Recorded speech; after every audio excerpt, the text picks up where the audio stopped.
All right, so you'll have to unmute yourself. There you go. You're good. Okay, good. If there's any technological problems, you'll let me know, please. Okay, so we're basically accepting, I think, the Shita of Rebbe, Rabbi Yehuda Hanassi, that you can have your Eruv placed, namely the bread, the food that is being set aside anywhere in the vicinity of the Makom Shvisasa, of the place where the person wants to become a Shvisa, where they want to acquire a residence for Shabbos so that they can walk another 2,000 amos from that direction for purposes of Tchumen, even if the only way to access the food would be by violating an Issa D'Rabbanan, Shvus. But if it would be to violate an Issa D'Oraisa, so then the Eruv would be no good. So the Brisa gave various cases that would work, certainly according to Rebbe. This might be a case that could work according to the Chachamim, but we just really want to understand how it works altogether, even according to Rebbe. So the Brisa on Lamed Gimel Lamed Aleph said that if a person wants to be Kona Shvis in the Rishus Harabim, he's sitting like in the picture on the left side at the base of a tree, so he's in a Rishus Harabim, and he puts a kalkola. He has a basket which is in the tree, and it's above 10 tfachim. It's more than 10 tfachim above where he is sitting. So it's no longer in Rishus Harabim territory. It's in Rishus Hayachid territory. So Rebbe said that even if the basket where the bread is located, where the food is located, is higher than 10 tfachim, that's going to be okay. And we're sort of scratching our heads because Rebbe had indicated that if you place the food in a tree higher than 10 tfachim, so it's in Rishus Hayachid territory, so then the Eruv would be no good because you're moving it into Rishus Harabim territory, which is an Issa D'Oraisa. So if you have a kalkola, a basket, which is 4 tfachim wide, then that is, and 10 tfachim high, meaning above the ground, then that's effectively the same thing as being in a Rishus Hayachid, as the case where the bread is in the tree, like on the right side of the picture on the right side. So therefore, the Eruv should not be any good according to Rebbe. So why is it good? So Ravina had given one answer, that we're talking about a basket that's not, well, the basket is like on a branch that's not quite 3 tfachim wide, and the basket just kind of fills it out. The basket itself is not 4 tfachim wide, and it's a question as to whether that makes it into a Rishus Hayachid or not. And we say Rebbe holds it doesn't make it into a Rishus Hayachid, but it does make it into an area where it's considered as if the food is sitting in a space which is 4 tfachim wide, so you have the best of both worlds, which is what you need for an Eruv to be like in a makom chashuv, in an important place. So that was the first answer that you covered presumably during the last session, so we won't go into that again at length. And then we have Rabbi Yirmiyah. Rabbi Yirmiyah Amar, shiny kalkala. Rabbi Yirmiyah says that a basket is different from your regular Rishus Hayachid case where the food is left above 10 tfachim from the ground, because you could tilt the basket. This basket can be tilted and it can, in such a way that the person who's sitting at the base of the tree would be able to access the food even below 10 tfachim. You could tilt the basket so that the top of the basket or the opening of the basket will be below 10 tfachim. And this way you won't be transferring the food from a Rishus Hayachid into a Rishus Harabim. You'll be transferring it from, maybe the area that's below 10 tfachim will be a kamalis, and according to Rebbe, it's okay to take from a kamalis to a Rishus Harabim, so you're all good. So Yasser Papa Kamal Hashmaita, so Papa was recounting this explanation of Rabbi Yirmiyah in this sugya, Esrei Rabbi Shval Papa. So Bashva is the kasha.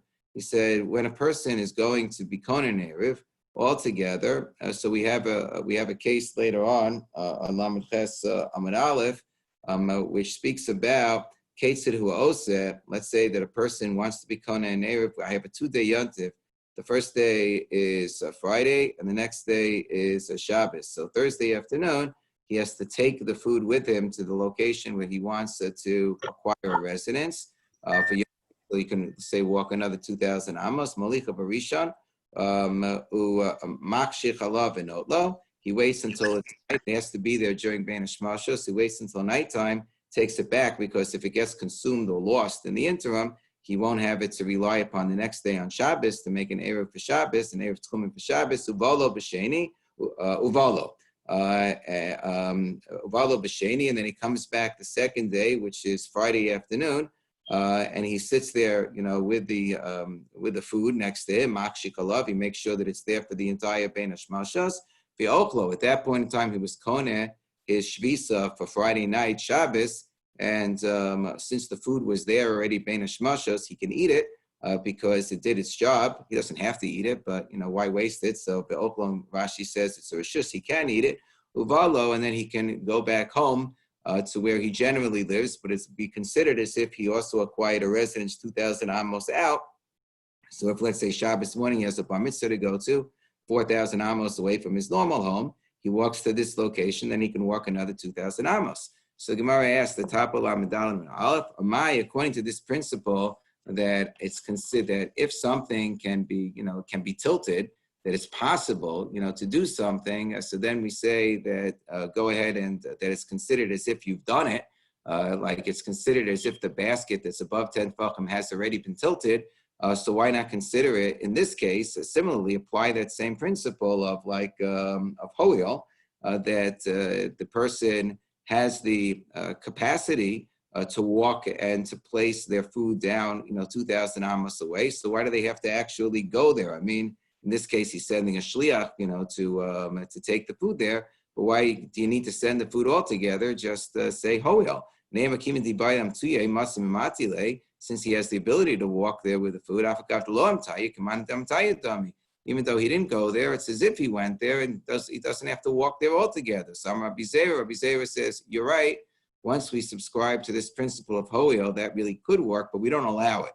Why don't we allow it? Because I mentioned the case of a Yontiv that's followed by Shabbos, but you can also have a case of a Shabbos which is followed by Yontiv. Gezerah mishum Yontiv shechalios achar Shabbos. So it's a gezerah in that case where I have a Shabbos which is followed by Yontiv. So there, if you wanted to go on Shabbos itself, let's say that, you went on Yontiv, or you went, Yontiv was Friday, so you went Thursday, Yontiv was, Yontiv is Sunday, so you went to Friday afternoon in order to be Koneh Shvisa for Shabbos, and then, you came back and you figure, okay, great, now Shabbos afternoon, I don't need to go out because it's considered as if my food is there, for Bein Hashmashos, but it's not because I can easily get there. But you can't easily get there because you can't carry your food on a Shabbos itself. What you would really, need to do is to make sure that you bring the food there Friday afternoon. You sit there and make sure that the food is, still there on Shabbos. So a person might not even go Friday afternoon because he'll say Hoel for Friday afternoon that I could have gone there, and then he'll say Hoel again on Shabbos afternoon, and it's not going to count because he doesn't have the ability to say Hoel since he can't actually walk there Shabbos afternoon in order to be Koneh Shvisa, for the following day. Since you can't take the food and walk with the food on Shabbos, since there's an Isser Hotzah, there's a prohibition of carrying. Therefore, we don't allow this application of Hoel. Gemara asked, so now we're going to ask Akasha again about this application of Hoel. Let's say a person wanted to acquire his residence in Rishus Harabim, again on the ground in a public place, and he left his Eruv in a kotel in a wall that was right nearby. So lamata me'asar tfachim eruve Eruv. If it's below 10 tfachim, so then the Eruv is considered to be good. Why? Because the Eruv is also in the area that is essentially a Carmelis, right? and taking from a Kamalis to a Rishus Harabim is only an Issa Shavuos, and that we said is okay according to Rabbi Yehuda Hanasi, according to Rebbe. Lamala miyut tfachim ein eruvo eruv. But if it's placed above 10 tfachim, then the eruv is no good because he's sitting in the Rishus Harabim. The eruv is in the Rishus Hayachid. Niskavin lishvos barosh hashovach barosh hamigdal. If he wanted to be shoves, let me see if I can just screen share it down so that you can see the picture here of what this looks like. Hold on.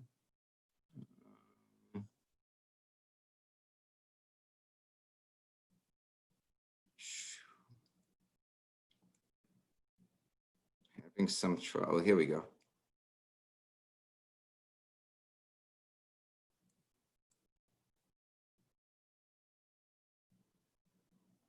All right, so here we have the picture of Niskavin Lishvos Rishus Harabim on the right side, and he left the Eruv lower than 10 Tfachim. Now, 10 Tfachim is about 4 feet. So this guy is like, a dwarf. I don't know like how anybody could be this tiny, but like he's a really, really tiny guy. But this is like the first picture where it's within, the bread is within 10 Tfachim in the wall. So we say that's okay. He's in Rishus Harabim, the bread's in a Carmelis, because even if it's 4 Tfachim wide, but it's less than 10 Tfachim high, that's a Carmelis. So that's going to be okay according to Rebbe. And then we have the picture on the left over here where it's higher than 10 Tfachim. So there, now the bread's in Rishus Hayachid, he's in Rishus Harabim, so that's going to be no good even according to Rebbe. And now we have the following case where he wants to be Konesh Shvisa on top of a Shovach. I don't know who in their right mind wants to be Konesh Shvisa on top of a Shovach. It's on top of a dove coat. Like you can even see like the dove in one of the dove coats, sitting there enjoying himself. And somebody decides they're going to put their bread next to the dove in the dove coat. Really weird. But he wants to be Konesh Shvisa on top of the dove coat. So here we draw, or he wants to be Konesh Shvisa in the left picture over here on top of a migdal. That's a high cabinet. This is a high cabinet in the middle of a Rishus Harabim for whatever reason. He wants to sit on top. That's where he wants to be Konesh Shvisa. So the place he wants to be Konesh Shvisa is in the Rishus Hayachid. So if in this particular case, everything gets reversed. L'mala miyut tfachim, if the bread was left higher than 10 tfachim, so then it's in the same domain as himself. He could just bend down and eat the bread, and he's in the Rishus Hayachid, and the bread's in the Rishus Hayachid. That's going to be okay. Eruv ve'eruv. Lamata miyut tfachim, and this is the case we're going to ask on. But if the bread is on some sort of a shelf or some sort of a dove coat, which is within the first 10 tfachim from the ground, so then already it's in a territory which is closer to the Rishus Harabim, ein eruvo eruv, so the eruv is not going to be good over there because he's going to have to take the food from from where it is to transfer it to himself. It's going to have to go through the airspace of the Rishus Harabim in order to get to the Rishus Hayachid, and therefore that's going to be a malacha de'oraisa, which even Rebbe would say would disqualify the food from being able to serve as an eruv techumin, an erevei techumin. And if you're going to argue, says Rashi, will let him bend down from the top of the cabinet or the top of the dove coat and eat it like in the first case, that also doesn't work because he is then in a different location from his eruv. The eruv has to be in the same type of domain as himself. He's in a Rishus Hayachid, and the eruv is in the Rishus Harabim area.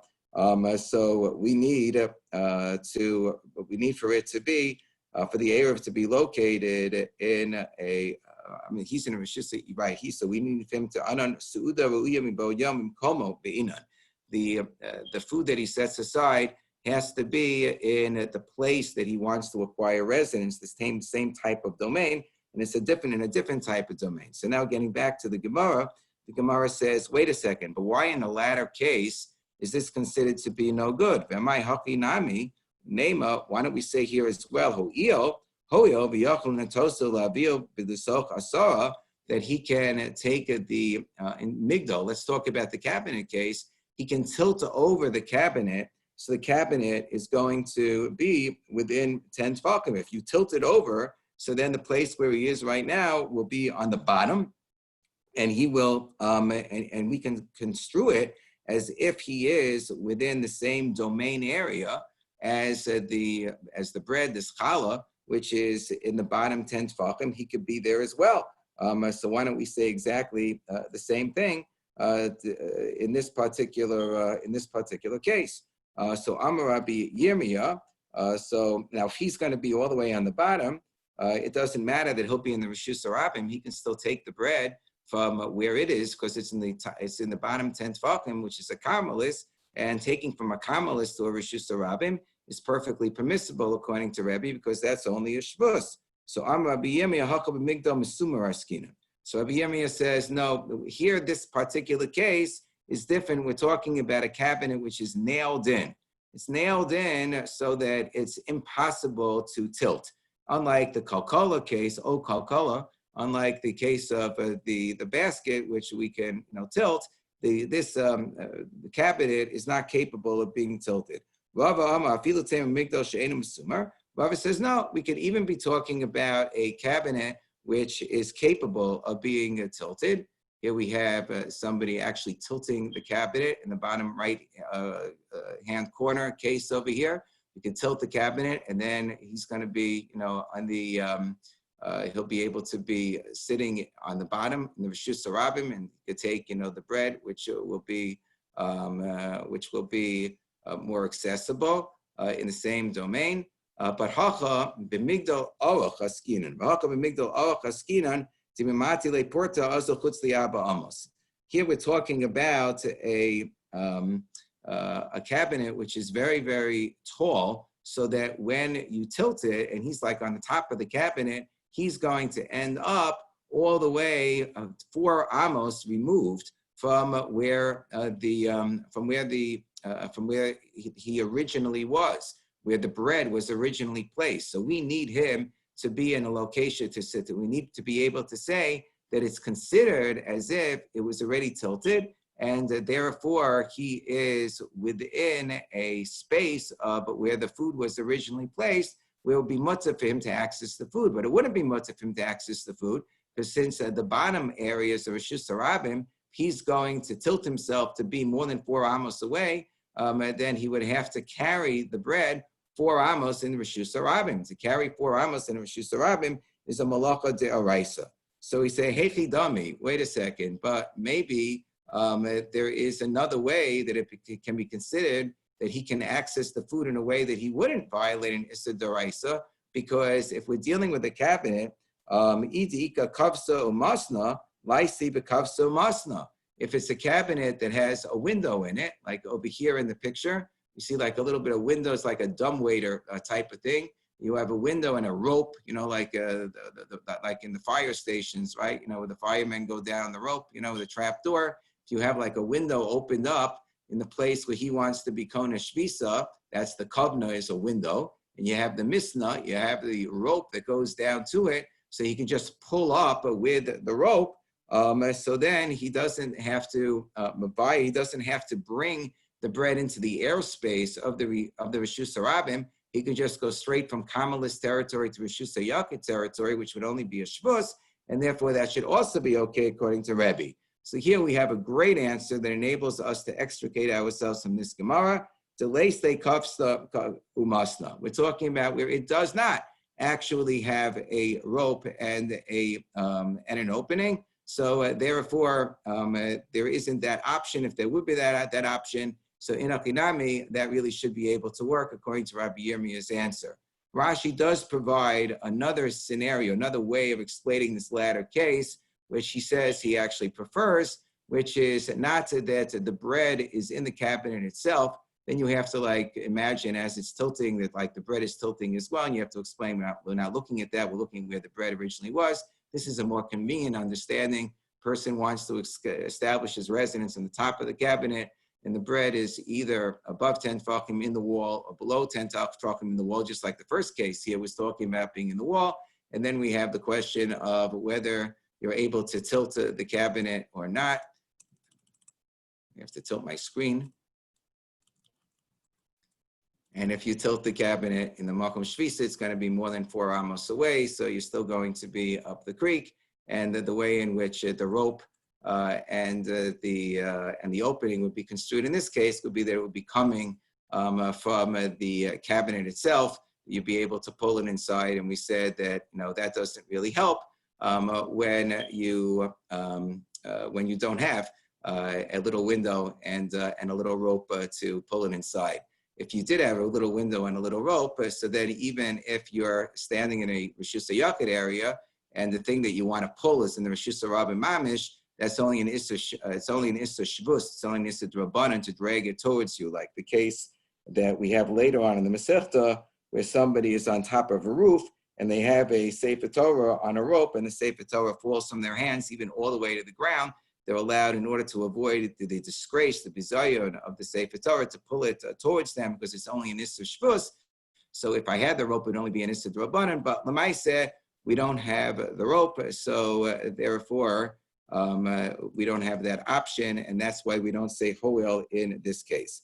Now the Mishnah, let's move on to the next case of the Mishnah, which was Nasno Babur. Let's see if I have a picture of that at the very, very top. I might. There we go. Nasnu Babur. A person wants to become a Shvisa, sort of in the area right here. He's in a valley, we're going to say, and he wants, this is where he wants to acquire his residence on Shabbos, so he can move 2,000 amos beyond that.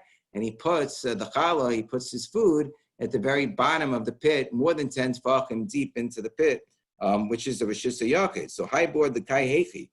So where is this area? This area where he wants, where the pit is situated, and he wants to become a shvisa. Where is it? If this whole area is a Rishus HaYakid, we're now in Lamadal and base Pshita. Obviously, this is going to be good because the Rishus HaYakid Ola Ad Rakir, Rishus HaYakid goes all the way up to the sky. Okay, the circle El, up to the Takas. Just like Rishus HaYakid goes all the way up, it goes all the way down. The Rishus HaRabim, rather, we're talking about what this is in a Rishus HaRabim. In the sky, where does he want to acquire his residence? If he's on top and it's a Rishus HaRabim, so he's in Rishus HaRabim and his food's in Rishus HaYakid, that would require an Issa D'Oraisa to take from one place to another. That would be no good. If he wants to acquire his residence on the bottom of the pit, so then for sure he and his pit are in the same place. Of course, that would be good. I don't need that to be stated in our Mishnah. So say, Lo Tzrika the Kabakamas. Talking about, he's like in a valley, the area around the pit is a Kamalis, Miskali Shos Lamala, and he had intended to acquire his residence above the area of the pit for Rebbe, but this is going like Rabbi Yehuda Nasi to Amakodav Shmushmushvus Lagazo Laben Hashmashas. Anything which is only an Issa D'Rabbanan, for him to have access to food, which is when he needs to be able to access the food at the beginning of Shabbos, Ben Hashmashas, we're not going to be gozer Ben Hashmashas. We're not gozer if it's for a mitzvah purpose, but as we say, elsewhere, if a person wants to make an Erev Beit Tchumen, it has to be for a mitzvah purpose. That's why we wouldn't be gozer if it's only an Issa D'Rabbanan, Ben Hashmashos, for him to take from the Rishus HaYakid at the bottom of the pit to the area above, which is a Carmelis. Next Mishnah, Naya Mishnah, Nasna Barosh Hakana. If he placed the Erev, the food, on the top of a reed, Barosh Hakundus, on top of a pole. It's a little bit of a debate about whether we're talking about if it's 4 tefachim wide or less than 4 tefachim wide. Much easier to understand the case. I think according to the most Meforshim, understand the case is that it's less than 4 tefachim wide. So we're talking about a makom petur. It's not even a kamalis. It's not a rishus hayakid. It's just a makom. It's a makom petur.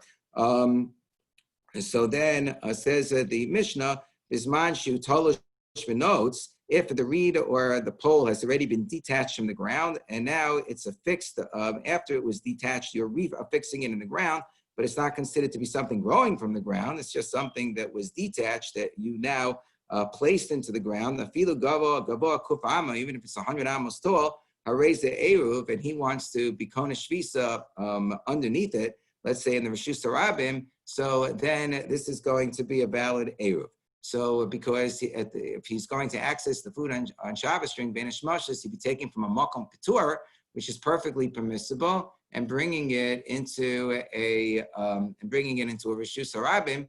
So that's only an Issa D'Rabbanan to do that. Okay, I don't think I have a picture of this. So the Gemara says, Rami le Ravada b'masna l'Rava. Ravada b'masna asked the kasha of Rava tolush v'notes in lo tolush v'notes lo. It sounds like this is only going to be permissible if this is detached. But if it's not detached, meaning that the reed is just growing in its natural way from the earth, so then it would not be permissible to rely upon this type of an Eruv. Why would it not be permissible to rely upon this type of an Eruv in such a case? Okay. Yeah, no, this is something else. This is okay. Well, I guess this is similar. We spoke. This is like if you. This is not our case of a reed. This is a case of a pole. But if you put an eruv on top of some type. Let's treat this as if this is our regular kundis. This is our pole, which is not 4 tvachim wide, and this is where the eruv is. Okay, fine. So money rabbanani. So this must be going according to the chachamim. That we're worried if it's like a tree that just grew from the ground. So since it's usher to use a tree on Shabbos, right?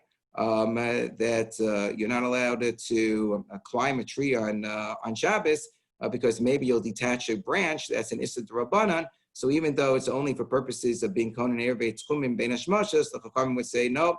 I have to that'd be an issa d'rabbanan. So therefore, it's considered like the erev is in a place which is off limits. But we already said that the Reisha that spoke about the bore, that spoke about the pit, we said that this is, we said that's going according to Rebbe. That's going according to, here's the case of no, it was a different case. Okay, forget it. We'll stick with this drawing.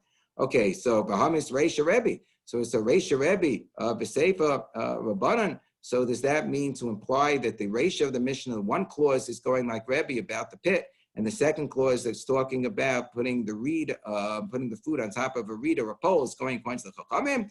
So Amalei, so Rava answered, Rami le Rami Bachama, Rachista, Rami Bachama asked this Kasha, Rachista, Shanle Reish Rebbe, Rebbe Seif Rabbanan. He answered, yeah, the Reish is going according to the Rebbe, and the Seif is going according to the Rabbanan, according to the Chachamim. What's the problem with that? Ravina said, no, Kula Rebbe, Rebbe agrees in this particular case that it's only good if it's tolish v'nos. It has to previously be uprooted from the ground. What's the reason for that? The reason it would be no good if it was not uprooted from the ground is because if I'm dealing with like a very soft reed, for example, so a very soft reed that grows from the ground, if you're going to ascend it, it's almost like a sikaresha. It's almost like inevitable. It's very, very likely that you're going to rip off the top, that you're going to tear off the top of the reed, because that's what people do when it's very, very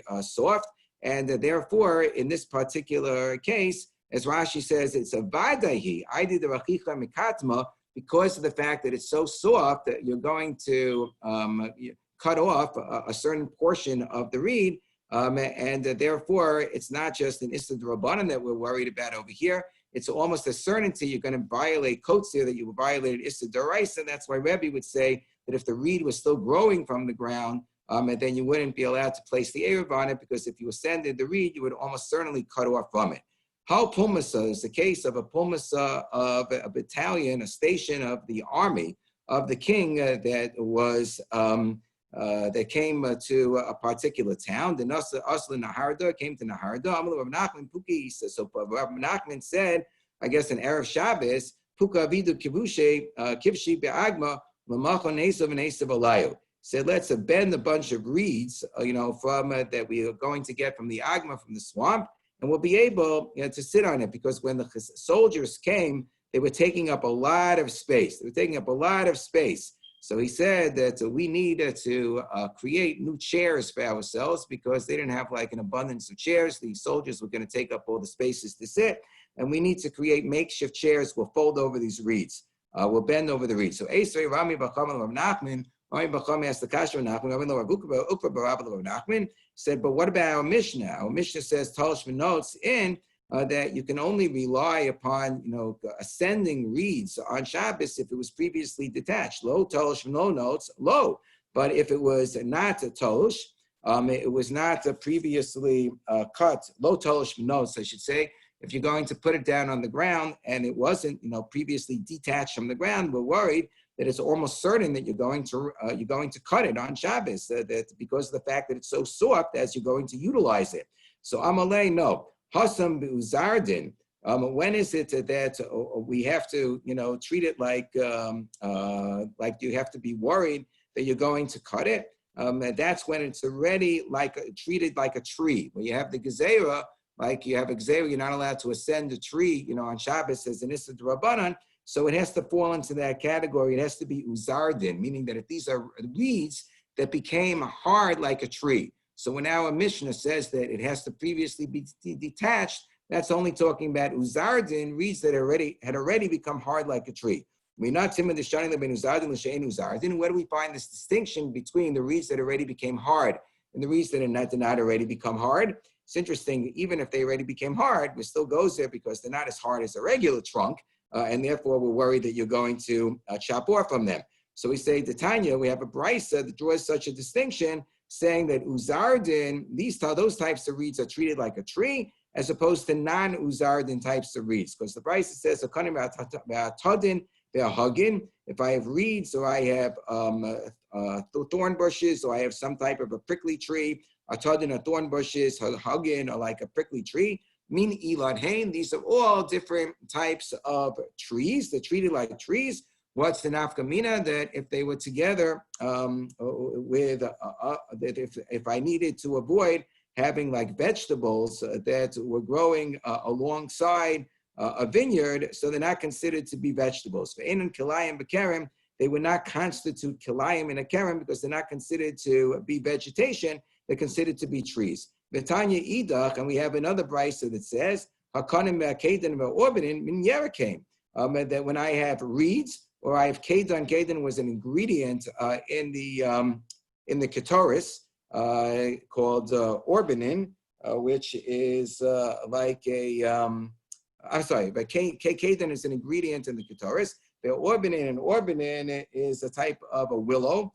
Min Yerakain, they're considered to be like vegetables, and they're not considered to be like trees. But we just got through saying that reeds are treated like trees, that they're a type of tree. These are considered to be vegetables, and they would be considered to be kalayim for purposes of not having them grow directly in a vineyard. So kasha adadi. So the first price has said that the cutting the reeds are considered to be a type of tree that don't present the kalayim problem in a kerem. And the second price indicated they're a type of vegetable that would present the kalayim problem in a kerem. We have to distinguish. We have to say that the type that's considered to be a tree is the uzardin type of reed that already had hardened, and the one that's not considered to be like a tree is the non-uzardin type of reed that had not hardened. So now we ask a separate kasha because we had said about the keda in the second brisa that it's a type of vegetable. The kedan and say this is an ingredient, right? It's a bosim. It's a type of spice that's used as an ingredient in the ketoris. The kedan min yeriku. Is it true that it's like a vegetable? But now we have a Mishnah says ema kivin pagam al gabi keda lebanam neshu yerek beilan. That you're not allowed to graft together a pagam, which is a type of vegetable. It's called ru, as Rashi says, ruda, and that has therapeutic properties, and you're not allowed to graft it al gabe keda levana on white kedas, and because that's considered to be a vegetable, namely the pigam, together with the ilan, together with a tree, which is the keda levana. So Amra Papa keda lechud v'keda levana lechud. So Papa said no, keda is considered to be a yerek, but keda levana is considered to be a tree. And they're both different types of plantings, and therefore you cannot ask a kasha from one to the other. One is a yerek and one is an elan. Fine. So that brings us to a Naya Mishnah. If you place the eruv, the food in a cabinet, and you lost the key, eruv, it's still considered to be a good eruv according to the Tanna Kama. Rabbi Eliezer Omer. Rabbi Eliezer says, Rabbi Eliezer says that if you do not know that where the mafteach is, namely that the mafteach is not in the place where it's supposed to be, right next to the cabinet, so then it's not a good error because you're not going to be able to access the food on Shabbos. You can't access the food on Shabbos, so Yontif. So then the Eruv Tchumen is not going to be a good Eruv. So ask the Gemara, why is it no good? He's in why? I'm sorry. Why, according to the Tanna Kama, is it good? He's in a different place from the key because he lost the key. So he's able to, he's not able to access the Eruv. He's not able to access the Eruv, even if they're both in a Reshus Yachid. If he's not able to access the Eruv, so it's considered as if he's in a different location altogether. So Rabbi Shmuel give an explanation that Amit Ravayo Hachav Migdal Shalabanim Askinan. We're talking about a cabinet which is made up with bricks that are arranged but are not cemented together, and this is going like Rabbi Meir, who holds that you're allowed to penetrate on a Shabbos. You're allowed to, at least then you will see, maybe not on Shabbos, at least on Yom Tov, that you're allowed to break into such a cabinet, and it's not considered to be soser. Rabbi Meir that you're allowed to actually go in between the rows of bricks. It's not considered to be soser since it's not cemented together. The Tanakh in the Mishnah says, if you have a house which is full of fruits and you want, or a room full of fruits and you want to access the fruits on Shabbos,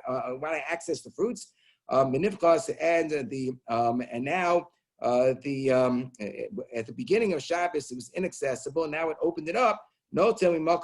So if it opened up, so then you're allowed to take from the place where it opened on Shabbos. But if it didn't open up, you can't, according to the Tanna Kama here. Rabbi Meir, no. Rabbi Meir says no problem. You're allowed to break through it l'chatchila because it's not considered to be soser according to Rabbi Meir. Fine. It's not considered to be a stiras ol. But didn't we say that when we're talking about having a bunch of bricks together, that's only if it's arranged bricks that weren't cemented? So we say al-kanami, as we said earlier, Bavira delivni, we're talking about arranged bricks that were not cemented, and that's why it's mutter according to Rabbi Meir. And that would be why the Tanna Kama would be like Rabbi Meir, that it is accessible to you. We don't care that you don't have the key. It's considered to be accessible to you. But didn't Rabbi Zera say we only rely upon the Sefer on Yom Tov, not on Shabbos? Yeah, we're talking about it on Yom Tov. Okay, I know the Tanya Allah.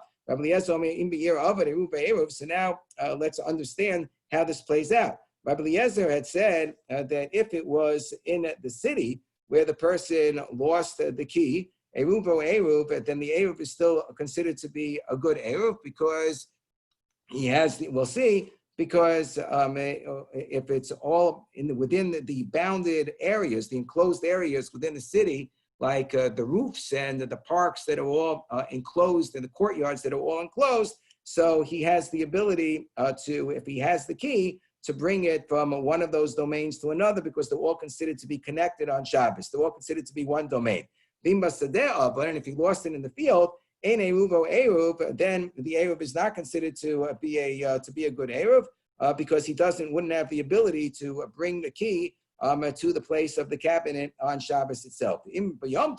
Wait a second, but if we're talking about Yom Tov, Mali Sada, it shouldn't make a difference. I can always carry the key on Yom Tov. You're allowed to carry on Yom Tov. It shouldn't matter whether it's in a bounded, enclosed area in the city or whether it's out in the field in the Sada without enclosures. So Chisuri Mexor brings us to the top of Lamanayim and Aleph. So we're missing words. This is how you have to understand it. If you had placed the Eruv in a migdal, in a cabinet, and then it got locked, the person was unable to access it because it was locked, and he lost the key, Eruv, it's a good Eruv. When is it a good Eruv? B'Yom Tov of Shabbos in Eruv or Eruv. That's only on Yom Tov, where in theory, if he found the key, he would be able to bring it. But if it's Shabbos, so then the Eruv is not going to be considered to be a good Eruv. Nimsa Mafteach, but if he found the key,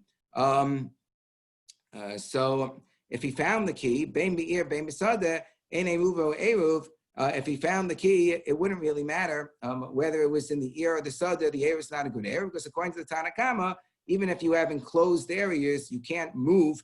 It's not considered to be like they're all one domain. He doesn't hold by that principle, the Tanna Kama of this brisa, and therefore the food is considered to be inaccessible. So it's not going to really it's not going to really make a difference. Rabbi Eliezer Omer, now, why is it okay on Yontif then? According to this Tana Kama, it's okay on Yontif because we're holding like Rabbi Meir that it's a migdal shel avonim, right? And you could just break through the cabinet. You could break through the bricks in order to get to the food because it's not considered to be a soser as long as they weren't cemented together. But Shabbos, you're going to have a problem because we're not going to allow you to do that on Shabbos, and it's considered like the key is not accessible to you. Rabbi Eliezer, however, says, he says that as far as Shabbos is concerned, if the key was within the city, so then the Eruv would be a good Eruv because you can take it through the various enclosed areas in the city, and that would be considered to be mutter, so you have access to it. To your food, but in the field where you wouldn't be able to carry the key, so then the Eruv is no good. In the city, the Eruv is good like Rabbi Shimon. If I had a key that at the beginning of Shabbos was sitting in a courtyard and I had to move it from a courtyard to a roof that was enclosed, and from the roof anyway is 10 tefachim high and above, and then I had to move it from a roof to a kafif, to an enclosed area that was like a park, for example. So those would all be considered to be one continuous domain, and that's no problem. I can move the utensil throughout that domain. I can move the key throughout all those domains to get to the cabinet. And then these last few words, Kirabanan, the Bach takes out, and Rabbi Kiva Eger says that the reason why it's no good in the field is like a different Rabbanan, a different sheet of the Chachamim, namely the Chachamim that say that you're not allowed to carry even less than 4 amos at a time because we're worried you're going to carry a full 4 amos at a time. So that's why it's considered, if it's in the field, then it would be off limits from carrying on Shabbos. Fine. That's one answer that we have so far, that we're talking about a migdal shel, we're talking about a migdal shel levanim, a cabinet made up of bricks. The bricks are not connected they're not cemented together. And and the reason why it would be a good Eruv, according to our Tanakama, is that our Tanakama holds that you can break through the bricks that are simply arranged on top of each other, and it's not considered to be so on at least on Yontif. So Rav Yosef say, no, we're not talking about that. We're talking about a wooden cabinet. One sheet says that it's considered to be a utensil and not like a tent. And the halacha is like Beis Hillel, that the prohibition of building on Shabbos, we can even be talking about Shabbos, according to this answer, the prohibition of building on Shabbos and destroying on Shabbos does not apply to mere utensils. It applies to things that are attached to the ground, things that are bigger, like an oel, like a tent, but it does not apply to utensils. Now, how you understand this is a machlokes, Rashi and Tosfos. Rashi says it means that even if I build a utensil or destroy a utensil, that's not an issa deraisa on Shabbos. Tosfos says that's not true. Of course, that would be an issa deraisa. It means that if the utensil was very flimsy, so then it ain't stira b'kelim, or if I'm just attaching parts of a utensil and detaching the parts of the utensil, then there's no isser. But if I'm creating a utensil from scratch or destroying an entire utensil, Tosfos says that is usser. So Rashi, we understand the Gemara very well according to Rashi. We'll see as we go along, and you understand according to Tosfos. If you want to reference the Tosfos, it's on Lamed Dal on base, Zibu Amaskil Be'amai. That's kind of like your important Tosfos for the daf, shall we say. Umar Savar Oelhu. And the one who says that you're not allowed to break through the wooden, to break the wooden cabinet in order to access the food on Shabbos, that it would be considered to be an Isser Daraisa, would say that it's not a Kli, it's considered to be an Ol. Tonight, and therefore the machlokes between the Tanakam, Rabbi Eliezer, and our Mishnah, whether you have the ability to access such the food, in this case, theoretically or not, would be like the machlokes of the following Tanaim, whether this type of, whether a cabinet is considered to be a Kli, in which case it will be permissible, or is it considered to be an Oel, in which case it's not considered to be permissible. The Tanakh, the Mishnah says, if I have a Zar, I have a person who had these emissions, these venereal emissions. Now he's a Zav, he's going to be Matame everything. So a Zav is Matame by causing utensils to be moved. So if he bangs, that's Hekish. Hika, she bangs Gabi Shiteva Migdal on a coach, a box, or a cabinet, man, so they become tummy. Rabbi Nechemi, Rabbi Shimon, and Taran. Rabbi Shimon say no, that they're going to be Torah. So my luck and my kimiflagi. So maybe so it seems to stand the reason they're arguing about this. Masavakliyu, that the one who says that it would be tame holds that these objects, namely including a cabinet, would be a kli, which is mekabel tuma from Mizar Masav Olu. And the one who says it's not mitame is Rabbi Nechemi, Rabbi Shimon, who say it's tar, hold that it's an oil, and an oil is not mekabel tuma, so that's why the cabinet doesn't become tummy. So I'm a Abaye Abaye says, since when do we find that that's the nature of the machlokes? That's not the nature of machlokes. It wouldn't matter whether it's a kli or an oil. If it got moved by the zar, it would be mekabel tuma. But this Rabbi Tanya, Fraisa says, "Oh, minisa tame." If you have an oil and it gets moved by the zar, it becomes tame. Kli be'eno nisa tar. If you have a kli, a regular utensil that does not get moved by the zar, then it will be tar. The ikar is not whether it's kli or an oil. The ikar is whether it gets moved or not. Katani Sefer, the Sefer says, "V'mahayu nisotin tameim." That if they got moved by the zar, they would be tame. Zekla nisan machmas kocho. This is the rule that everybody is debating. If it gets moved, something gets moved because a zar pushed it. Because of his force, it gets moved, whether it's a clear or an oil, it becomes tummy. Makmas for Oda, if, however, the zar simply stomps on the floor and the entire room vibrates, and as a result, this object moves, whether it's a clear or an oil, so if it's only moving because of his vibration, okay, bad vibrations, so then, Makmas for Oda, so tahor. So in this particular case, it's going to be tahor because it's only a vibration. Elamar Abaye, but Abaye says the Kuliyama Hesi Machmas Kocho. Rather, Abaye says the Machlokis in this Mishnah between the Tanakama and Rabbi Nechemi and Rabbi Shimon is on something else entirely. The Kuliyama Hesi Machmas Kocho, Tami Machmas Other Tar. Everybody else, whether it's a Kli or whether it's an oil, if the Zar moved the object directly, so then through his force, it would be Tami. If the Zar only caused the object to be moved through his vibrations, so then it's going to become Tahor. It's going to still remain Tahor. Here we're talking about where he touched it directly, but when he touched it directly, it didn't move, it only vibrated. So do we view this as he's moving it, or do we view it like a case of vibration? But according to one opinion, this is considered to be bad vibration, that it's considered like the zar is moving it directly, and therefore it would be tameh, whether it's a clear, whether it's an oil. Umar Sava, and the other opinion says, lo since it's only vibrating, good vibration. So therefore, even though the zar is touching it directly, it's going to be tar. So then how are we going to understand the machlokis according to this explanation that our mission is talking about a cabinet made out of wood? So how are we going to understand it since it doesn't really seem to make a difference, in terms of, there doesn't seem to be machlokis whether a cabinet is a kli or an oil, right? If it's not a gigantic cabinet, it's going to be a kli. If it's a gigantic cabinet that would be able to hold like a mikvah, like 40 sa'ah, so then mistama would be considered to be like an oil, right? So what are we talking about? So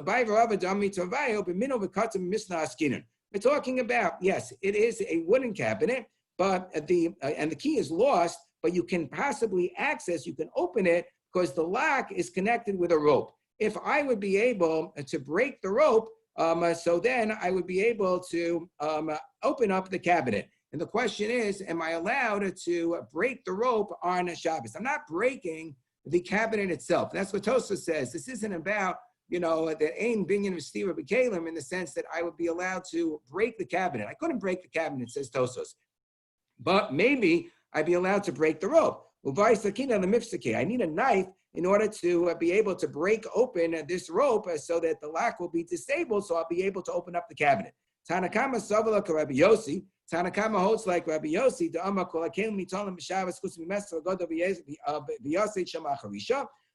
Tanakama holds that all of the utensils are considered to be accessible on Shabbos, unless it's like really set aside for only very, very special circumstances, like a giant saw or a blade of a plow. Rabbi Eliezer Savalak, Rabbi Nechemi, Rabbi Eliezer was like Rabbi Nechemi, even if it's like a talis that you put over your shoulder or a spoon, any tashmishan can only be used for purposes that they were set aside.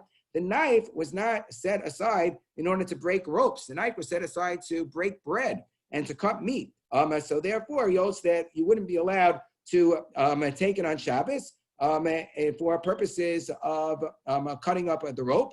and therefore the food is considered to be inaccessible. And the cutting up of the rope would be a mekalkel, which would be an issa d'rabbanan. So it would be like 2 shvusim. Even if you held like Rabbi Yehuda, like Rebbe, he would allow 1 shvus, but to allow 2 shvusim is already too much. And according to the Tanna Kama, it's not 2 shvusim over here because the carrying of the knife itself is not a problem. It's just the breaking of the rope. Okay, that's an issa d'rabbanan, let's say, but 1 issa d'rabbanan we would allow to access food according to Rebbe in order for the eruv to be good. Now your mission is gagu chutz l'tchum. If you have an eruv that rolls outside of the tchum, the person had acquired a residence and had placed in a particular place, and he has, a Dalet Amos area where he can, place the food within where he wants to acquire the residence. But let's say the food now rolls outside of that area.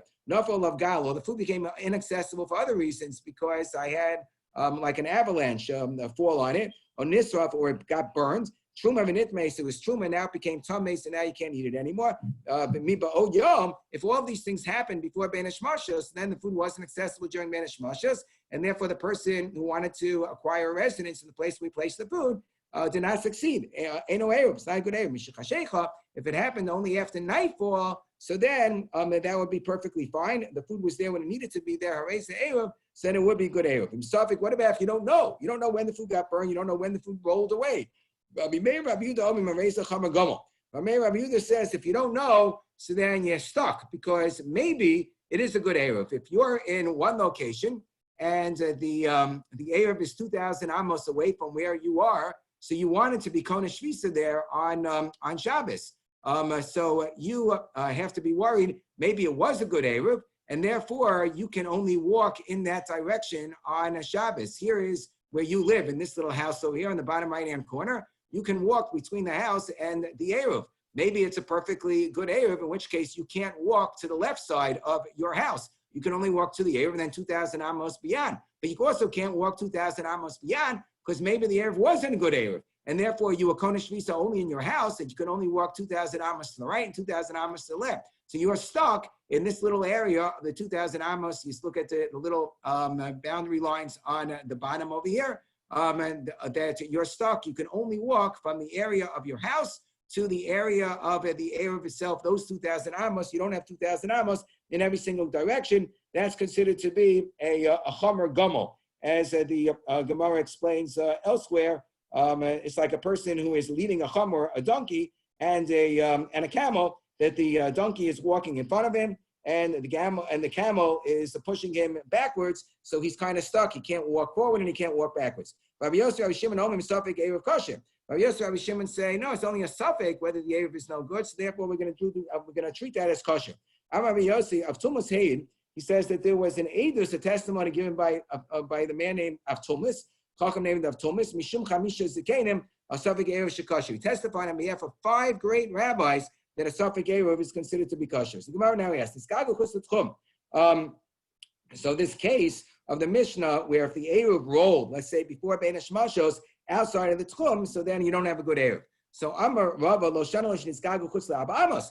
That's only if it rolled outside of 4 amos, because the person has a 4 amos area from where he acquires his residence. Very important principle. You always have 4 amos. That's why all these cases that we discussed with Rashi always says the person's at least 4 amos away from the food. In the case where, let's say, it's in a different domain, so as the Gemara said afterwards, that it has to be that it was more than 4 amos away to begin with in order for it to be a problem. If you have an avalanche that fell on it, so it sounds like, if the person wanted to, just use his hands to take the rocks, the rocks from the avalanche or from the food, from the challah roll, he would be able to do so, but we're not letting him. So then the Mishnah is not going like Rebbe, because removing the rocks would only be an Issa Muksa, which is an Issa D'Rabbanan, an Issa Shvus. So then why would that be a problem, right? According to Rebbe, anything which is only a Shvus is okay, Ben Hashmashos. So we say no. Afilu Temek Rebbe, you can even be going like Rebbe, that the rocks are so dense that in order to get the rocks off, you would need a hoe, like a shovel, and an axe in order to get it off. And that would be too much, even according to Rebbe, because that would already require an actual malacha. So tzricha. So we say the Itan, and therefore, and I need all of these cases. The Itana, if I would have had the case, this Gaga Mishum Delesi Gabe. So the case where it rolled, so I understand that it's no good because it's no longer in his area. But if the avalanche fell on the Arab, where it's still in his domain, in theory, you just can't access it, I might have thought that's okay. If I only had the case where the avalanche fell on because it's completely covered up. When the case was just rolled away, just like the wind rolled it away, the wind could always roll it back. So and it's not covered up. So I might have thought that would be considered to be an Arab. Srika, so that's why I need both of these cases to teach me that both of them would be no good. Okay, fine. So then we have the case of the truma that gets burned. So we say if the truma got burned before Bein Hashmashos, so that would also be no good, right? So lamli tana nisraf. So why do I need this case of nisraf? So I need this case of nisraf in order to what? Lodicha kocho to Rabbi Yossi, to show me that Rabbi Yossi, who's Mako and says that a suffix Erev is kosher, would even be Mako in this case. Tana truma b'nitmes, and I have the case of a truma, and why is that such a chiddush? That even though it's not in the world altogether, Rabbi Yossi is Mako. And Tana truma b'nitmes, the case of truma where it is in the world, it just became tamei. Lodiach kocha Rabbi Meir, then even in such a case, Rabbi Meir would say that's no good. If it became tamei before Bein Hashmashos, or if it was a suffix, whether it became tamei during Bein Hashmashos, Rabbi Meir is still going to be machmir and say maybe it became tamei, even though I see at 10 o'clock at night that it's tamei. But he says maybe during twilight, Bein Hashmashos, between, 7:30 and 8, maybe it was already tummy. But is it really true that Rabbi Meir holds that if it's a suffix, I have to be stringent? That's not. I have a Mishnah that talks about the following suffix case, meaning if I have a suffix, when something became tummy. So here is a suffix that when the truma became tummy, and he says, I have to assume it was already tummy Bein Hashmashos. But elsewhere, we don't see the Rabbi Meir following that approach. Because I have a Mishnah that says, Tummy Shirah Litbo. I have a tummy that went down into the mikvah in order to taiva. Suffix tava, suffix lo tava. It's a suffix whether he really immersed or not. Or it might be a suffix he immersed, suffix tava ma'abim misah, suffix lo tava ba'abim misah. I now look at the mikvah, and the mikvah is not 40 sah. I'm not sure if at the time that he was tava it was 40 sah or not. Similarly, another suffix case, there were two mikvahs. One had 40 sah, it was a kosher mikvah. One didn't have 40 sah, it wasn't a kosher mikvah. The tava ba'achas miyan, and he taveled in one of them. We don't know which one he taveled in, whether it was the good one or the bad one. Speiko tome. The suffix is, so out of suffix, we say that we have to be machmir and say that he's still tame. When is it that we have to assume that he's tame? But tuma chamura, if that's talking about like a tuma chamura, where the person had like a tuma midaraisa, like he was an afa tuma from a sheretz or a zab above a tuma kala. But if it's a tuma that's only imposed by the chachamim, like for example, he ate food that wasn't tar, or he drank a drink that was not that was tamei, that really that's not something that should be mitame a person. But only the chachamim would goes there that way. That's the Gemara in Shabbos. But is part of Yudches Dover, right? Or a person went into drawn water that instead of a kosher mikvah, so we say that we treat him that he receives tuma even if he had previously been tar. Or 3 lugin and mayim shuvin fell on the person. And we say as well in that case that he's also treated like he's tamei even if he's really tahor for various reasons explained in the Gemara in Shabbos, right? So if a person only became tamei in the first place based on a gzeira d'Rabbanan, and now they went to be taiva, and there's a suffix whether it was a good tefillah or not. Suffix tava, suffix lo tava, tefillah tava, suffix tava lo b'misar, suffix lo tava b'amisar. Suffix whether they were taiva or not. Maybe a suffix whether their body went in completely. Suffix whether it was a mikvah 40 sah or not. Or the case that we had before, two different mikvahs. One is 40 sah, one doesn't have 40 sah. But tava b'achas miyan, when he's taiva on one of them, we don't know which one. Maybe they're basically in tava. Speiko tar. So the Tanakama, who would be Rabbi Meir, right? The Stam Mishnah, Stam Tana is generally Rabbi Meir. Rabbi Meir here says that it would be tar in such a case. When I'm dealing with a d'Rabbanan, situation. Here too, I'm dealing with a d'Rabbanan situation. So Rabbi Yossi mitame, and Rabbi Yossi is the one who says that you are tamei. We'll have to see. Rabbi Yossi also contradicts himself. But right now, we're focusing for this daf on Rabbi Meir. So Techumin is only d'Rabbanan. So why is Rabbi Meir machmir in our case? When he says that we could be mekel when it's only a question of a d'Rabbanan and it's a suffix tuma. So the answer is Because Rabbi Meir Tchumen Daraisa, he holds that the Issa Tchumen is an Issa Daraisa. Yesi Shim Koimo, that it's an Issa Daraisa. Rabbi Meir Tchumen Daraisa. Is that really true? Rabbi Meir holds that Tchumen is Daraisa, but it's not. We have a mission that says, if let's say you're measuring the 2,000 amos in the city and you came upon a valley or a mountain, so we don't count the distance in the valleys and the mountains. Normally you use 50 amos ropes. You would stand on top of the valley, for example, and somebody would stand on one end with a rope, somebody would stand on the other end with a rope, and you'd only count at that area in between. But let's say the area was greater than 50 amos, so then you can't just have one person holding the rope on one end and one person holding the rope on the other end. You have to climb up. But you climb up in such a case that you save the space from a person's feet to the person's chest. That you have people carrying 4 amos ropes. This is what the Mishnah says. One person puts the rope to his chest, the next person puts to his feet, then that person puts to his chest, the next one puts to his feet. So this way you go up the entire mountain in a slanted way where you're only counting the horizontal area. So you're being makel with respect to how you're calculating 2,000 amos. So this is, you can't be Mavliya because the distance of the mountain is more than 50 amos wide. So Rabbi Desai Bar Yanai, Mishum Rabbi Meir. So it's Rabbi Meir himself who's makel to allow this methodology. This methodology is called Mekadrin. It's like you're piercing through the mountain by doing this way. Shemati, that's the picture on the left. Shemati Shemekadrin Beharim. I heard that you pierce through the mountain. Visaga Daitek Tchumen Daraisa, and Tchumen would be Daraisa. We wouldn't allow piercing in order to count the distance, in order to save, in order to be able to get more bang for your buck, so to speak, to count more space. That whenever we have to count space for things that are deraisa, we don't allow piercing through the mountain. We don't do that when we're counting the space in terms of which air mikla is the closest to the murderer for him to go to. And not for purposes of, and also the Ari Mikla, we actually have to calculate the tchum because the murderer, the manslaughter was in the air miklat, is allowed to go out within the tchum of the air miklat, so I have to count what's the distance of the tchum. So we're not lenient in terms of the counting. We don't pierce through the mountain. We count the slopes.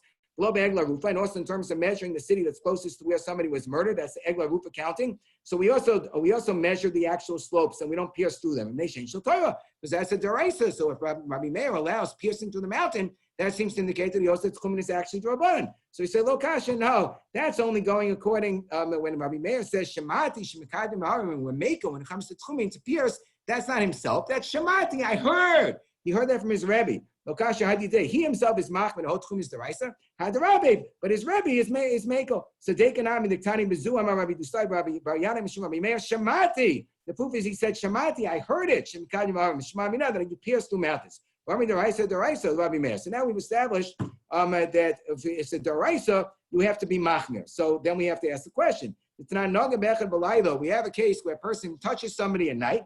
They touch the person at night. Now it's the morning. They say, oh, this person I touched, he's dead. So now the question is, was he dead in the middle of the night? If he was dead in the middle of the night, the person who touched him is tummy. If he was alive in the middle of the night, the person who touched him is tar. So it's a suffix, right? He discovers him in the morning dead. Rabbi Meir says, I don't care. He said, this is definitely a deraisa. Touch a dead person. That's deraisa tuma. Rabbi Meir says, it's a suffix. No problem. Your Torah is a suffix. We just got through saying whenever it's a deraisa, Rabbi Meir is mitame. That he says it's a suffix, you have to go the chum and say the person's tummy. But here he's mitayr. The chum mitame. So chum say he's tummy. So how do we reconcile this, Rabbi Meir?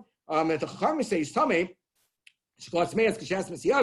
because all tumah, you have to base yourself on where they are right now, where you found them. You found the person is dead, you have to assume he was dead before. But Rabbi Meir doesn't know that way. So Rabbi Yirmiyah, Mishnah Seinu, so he says, no, you have to explain that at this Mishnah, Kishahaya Alea, namely our Mishnah about Tchumen, where Rabbi Meir is Machmir, Shayel Asheres Kol Ben Hashmashos. That's when the truma shenitmes had a dead rodent on it the entire Ben Hashmashos. There's no suffix.